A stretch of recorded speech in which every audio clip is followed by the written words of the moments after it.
Hello, today is March 24th, 2026, and today is the 35th day of Lent. I just went on a long walk around the Crosby Heights neighborhood. I got up this morning at like 7, like right before 7:30, I think, and got ready, did my hour of meditation, ran and got coffee, and then went to my haircut, which was at 9 a.m. My stylist had some car issues, as was 15 minutes running behind, which normally would not be a big deal at all, except for I had a 10 o'clock appointment 20 minutes away. So, got my haircut really quick, and then I rushed out and drove to 91st and 91st and Memorial, right? Because I got an ad a week or two ago for a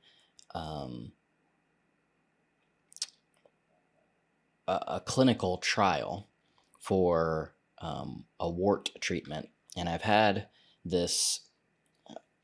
Let's see if we can. I've had this wart right there on my thumb for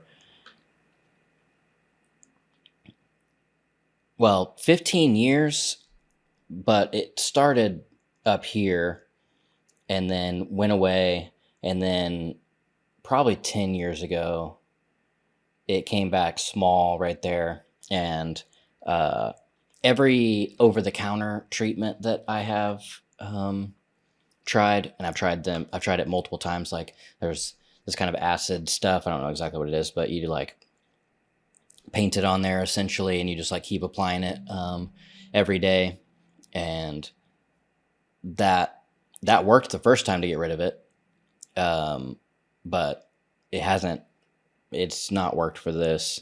I've also tried freezing it off 4, if not 5 times. Like, way more than that. I have bought the freeze off kit 4 or 5 times and used the entire can, and so they don't even recommend applying it as much as I applied it, because of maybe damaging your healthy skin. But this guy is persistent. So I saw that I happened to be served this ad for this clinical trial, and so it's like, free consultation and visit, and then not only do they apply, not only do you get treatment for it, but they pay you $100 per visit, and so that was worth checking out. But I went there, and this whatever type of wart this is did not fit into what they were looking for the clinical trial, they said specifically because it has like a callus that's grown around it, and it doesn't look like any of the others that they're, I don't know. Clinical trials are very specific and scientific, and this is an outlier, so it can't fit within the data. So that wasted an hour and a half of my day, because I had 20 minutes to drive there, and then I was there for a little while, paperwork, sitting there waiting, all the things, and then driving back. So then I went to Pony Coffee. I was there till like 3:30, and I did my journal, and then worked on some things, basically just city church to-do list, mostly social share graphics, because Easter is coming up in 2 weeks, and that's the heavy promoting that time. So I was doing that, worked on some potential album art work for the new City Music single. And then I came home, and then I went on the walk that I just came back from. I went and walked from my apartment to Crosby Heights and just walked the southern portion of Crosby Heights, everything south of Charles Page, and then along the river. And that would be the ideal place to either find a lot or buy a house. I emailed a guy who I know owns a bunch of lots in Crosby Heights on my walk, just to see if he would entertain selling any of them. I doubt he will, because he's he doesn't need the money, and he's holding on to his properties for long-term investment, which I totally understand. And there's no reason for him to sell now, because it's, in 5 years, there's no telling how much more money he's going to be able to get. The only reason I could see potentially that he would sell me one is because selling me one and then I build on it, that's going to help his other lots, because he has a bunch of lots that are adjacent to each other. And if he sold me one of those, then potentially the value slash the monetary value slash attractiveness of the lots may go up, because there's already somebody built on it and investing in that area, and versus like,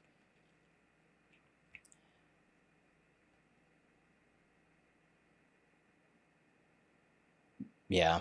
But also I could see him building on them himself, that just holding them long enough to where he doesn't even, the neighborhood value, all the houses are filled, and there's housing is needed, and so he builds multi-unit properties, all, because he owns a lot of adjacent properties, so he could, if he can get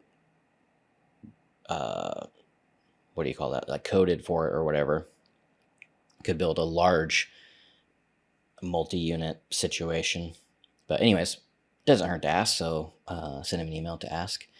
I did find one house for sale, and it's only a, I don't know, 4 or 5 block kind of square area that's south of Charles Page. It's like the river and Charles Page kind of make, it's the highway system and Charles Page Boulevard and the river that kind of make this little section.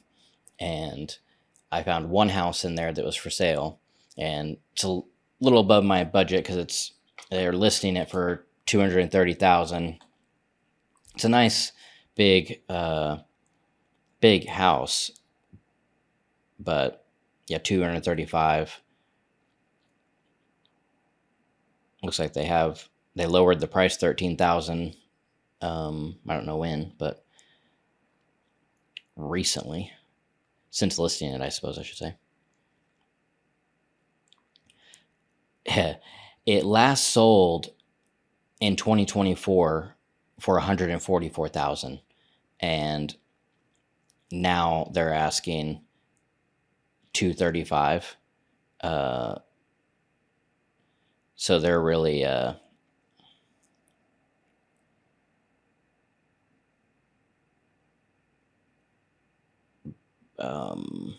what do you call it? Optimistic that the neighborhood has come up that much in 2 years. No, September 2024. So not even 2 years, and they're trying to get $100,000 more dollars out of it.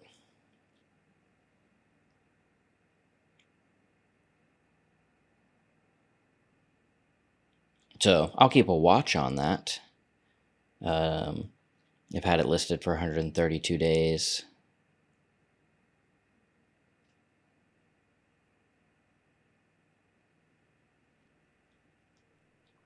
Um,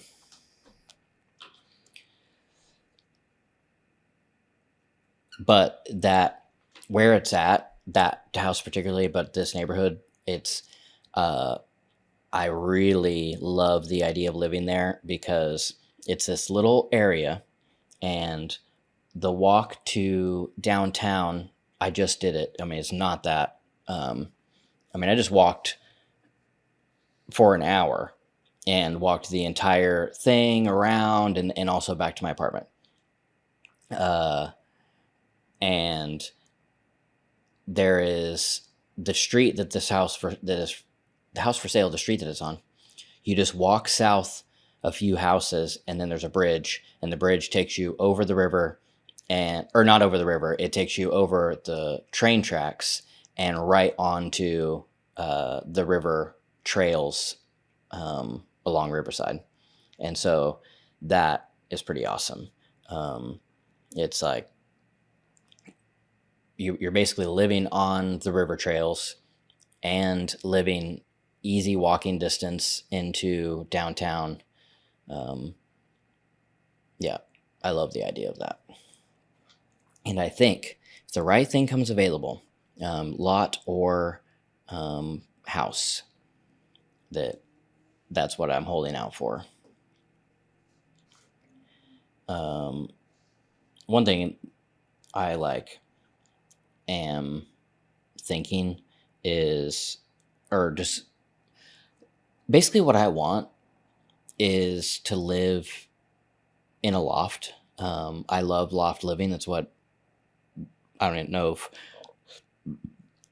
that's what I live in now. Just one big open kind of long space so that you can everything's together. I'm sitting in my office right now, but I can see my bedroom, I can see my kitchen, I can see my dining room and living room. It's all right here.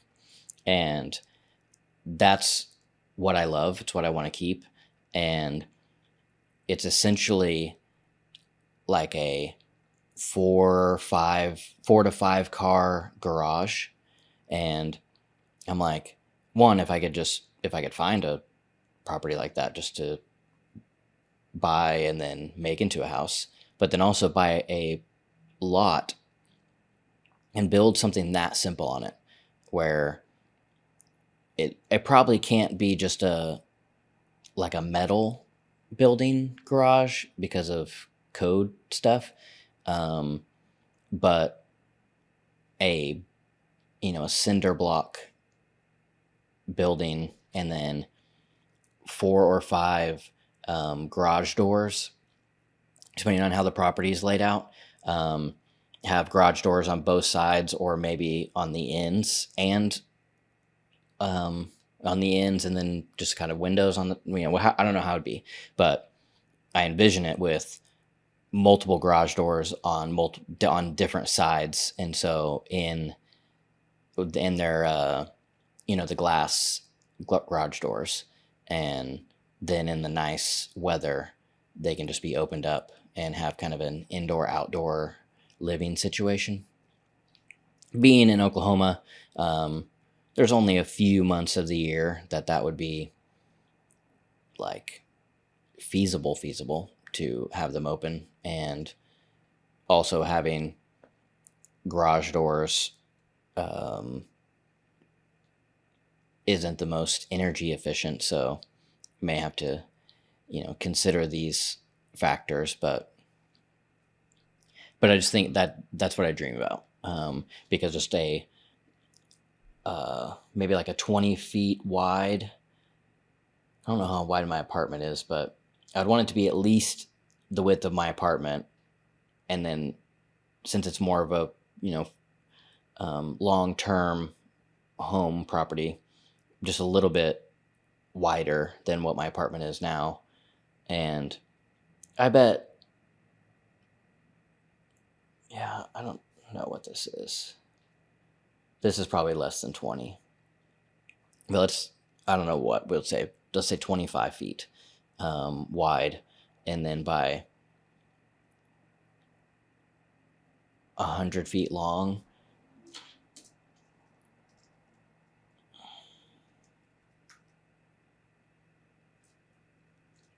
That's probably too much. Yeah, too much, because that's 2,500 square feet.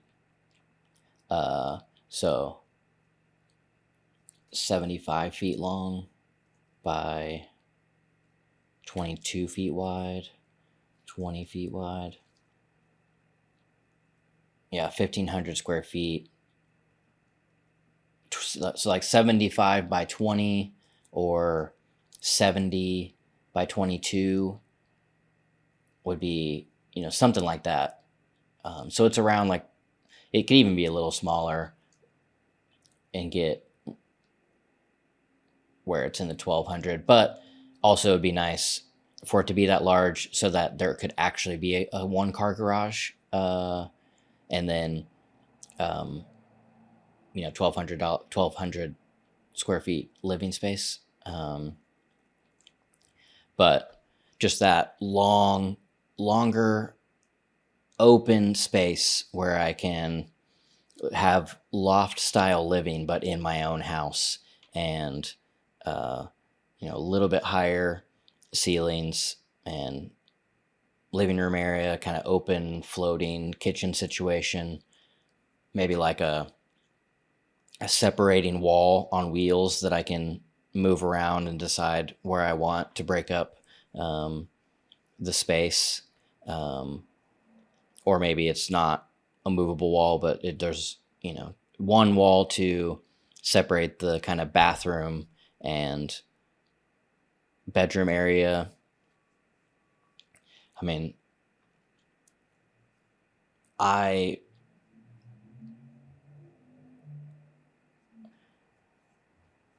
it's like right now, I haven't had a bedroom. I have not had a bedroom since 2017. It's 2020, so almost 10 years I have not had a bedroom. And I think bedrooms really are a waste of square footage unless you just have really cheap real estate or you have a lot of money, because it's just there for a bed, and then you need some walking space around it for it to feel nice. And the only time you use it is essentially at night when you're sleeping. And yeah, I much prefer just having the bed open and all that space is usable. I have a Murphy bed now. The bed, if I don't need daily, I don't need the space where my bed is at because of the way my apartment is laid out. It's never in my way. But when people come over, I can put it up, and then we have all that extra space. And if I need the extra space, I put a whole photo studio rig in. I just put my bed up, put the paper and all the lights and everything. It's a little cramped, but I was able to do it because I have a Murphy bed. But anyway, so that's just what's on my mind. This morning while I was meditating, some things came to mind of, I think whenever I get some like I want to get the chair tattoo here. And then what I thought today is I want to get a spiral, and I want to get a Venn diagram kind of situation, but it's to represent. It is my framework for truth. It's the Wesleyan quadrilateral, but I think if I get a spiral right here, and it's essentially where a watch would be, and so it kind of has a double meaning. The spiral is because of the spiral of becoming, and I want the spiral of becoming. It's like my framework for the kingdom of God, essentially. And also it's time, and time in the largest sense, and time is always going. I don't have the developed I mean, I have the spiral of becoming language, but what I'm trying to say right now, I haven't developed the language around it. But anyways, in this space, put a spiral, not exactly like, where a watch would sit, but, essentially. Because the point I'm not putting it there because a watch goes there. I was just putting it there, and also it happens to be that a watch would sit there. Chair there, and then I don't actually know where the quadrilateral would go. It could live maybe in this space here, which probably would be a good, yeah, that actually probably would be a good spot. It's pretty open. Yeah, it has that whole area, and it works upside down and right side up. There's no angle that it doesn't work. Yeah, because this is too small of an area to do the pit, and then it could go on my elbow, but I'm thinking maybe not do my elbow. Then the other thing that I thought of was, it kind of just came to me of a sermon illustration / teaching for the youth. And the thought is to give every kid a magic eye. Like, I don't know exactly, a magic eye illusion. Where hand out a magic eye illusion to everybody. And I think where, I don't know, thrift a couple magic eye books, and then tear out the pages and give every kid their own magic eye, and then tell them what it is, how to see it, and then give everybody 5 minutes or so to just try to get their magic eye. And then I would assume that a lot of them would be able to get it within 5 minutes, where they go from knowing that there's something to be seen, but having never seen it before.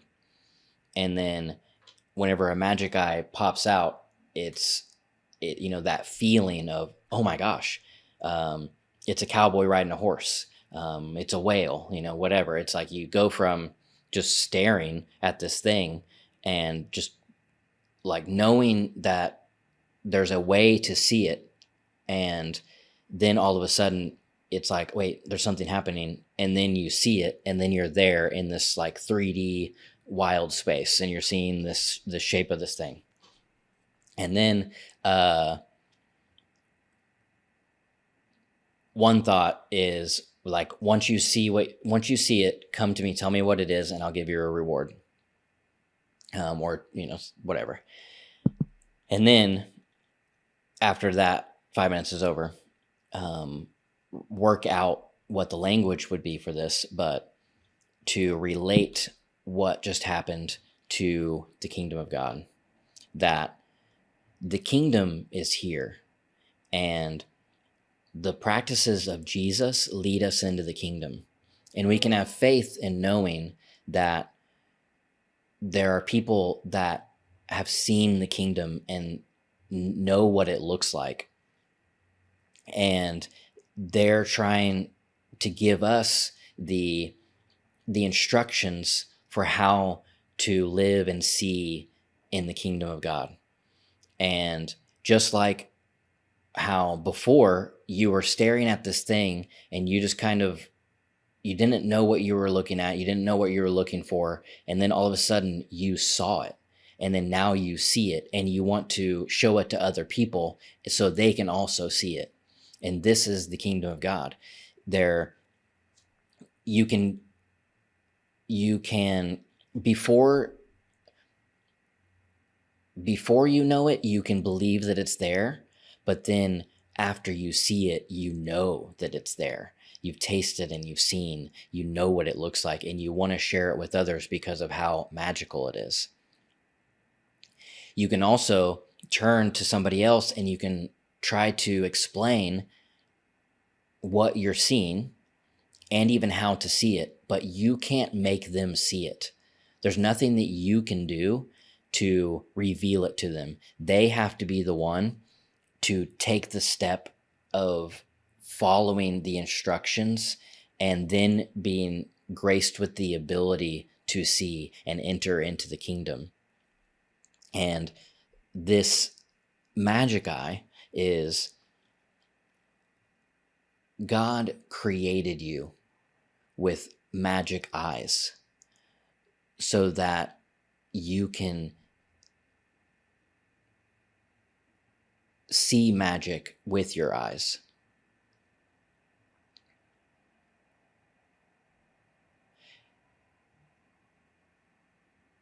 I have magic eyes and I see magic with my eyes. I'm trying to think exactly.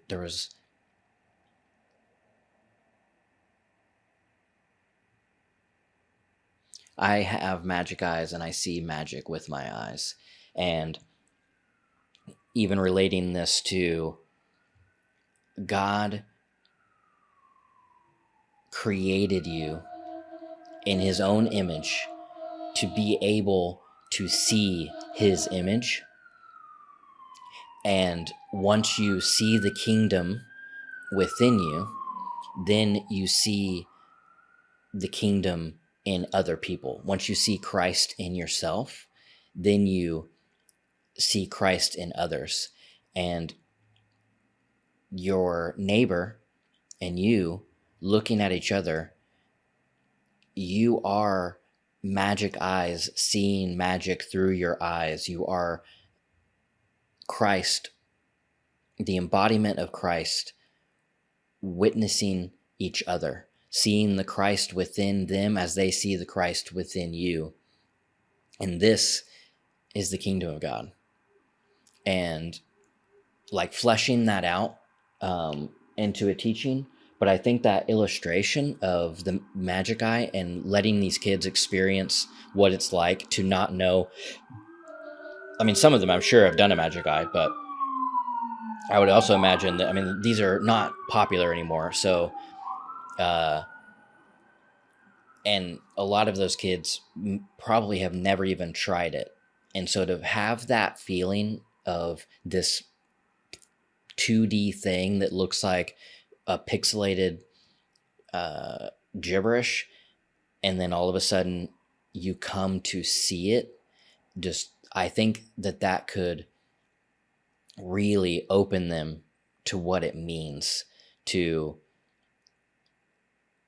understand there's something there but not see it, and then to see it and the transformation that happens in you once you see it, and then you want to share that with others, but you can't see it for them and you can't make them see it. You can just pass on the toolkit for living in faith and pray that they also see it. Anyways, yeah, that was something that came to me this morning, and I think it's worth continuing to think about and fleshing out, and I think it could be a good teaching tool.